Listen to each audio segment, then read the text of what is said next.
വരൂ ഗൈസ്, ഇന്ന് നമുക്ക് അമ്മേനോട് ഹോസ്പിറ്റൽ വരെ പോയിട്ട് അമ്മേനോട് ഹോസ്പിറ്റലിലൊക്കെ പോവാൻ വീട്ടിൽ അടിയാണ്. അടീന്റെ അവസാനം ഞാനാണ് അമ്മേനോട് ഹോസ്പിറ്റലിൽ പോണത്. ഞാൻ പോണത് മെയിനായിട്ടും തിന്നിരിക്കാൻ. ഇവിടെയാണെങ്കിൽ ഉരുട്ടിക്കൊണ്ടോണ വണ്ടിയിൽ ചായയും പപ്സും മുട്ടായിയൊക്കെ കിട്ടും. ഇവിടുത്തെ കട്ട്ലറ്റ് അടിപൊളിയാണ്. പക്ഷെ ഇന്ന് ഞാൻ ആ വണ്ടി കണ്ടില്ല ഗൈസ്. വണ്ടി ഇന്ന് നമ്മളുടെ അടുത്തൂടെ പോകത്തുണ്ട്. വണ്ടീന്റെ അടുത്തൂടെ നമുക്ക് പോയാലോ എന്ന് ഞാൻ അമ്മയോട് പറഞ്ഞതാണ്. അമ്മ അപ്പൊ എന്തൊക്കെയോ പറഞ്ഞായിരുന്നു.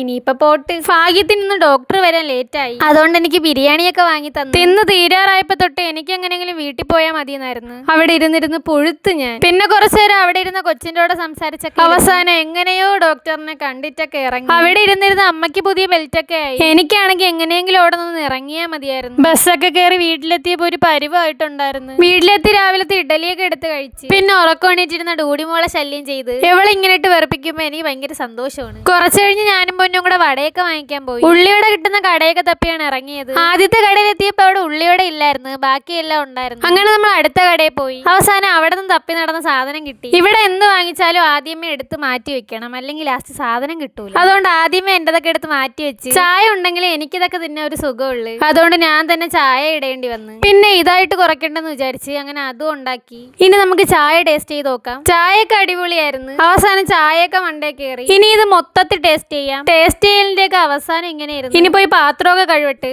അപ്പൊ ഓക്കെ ബൈ.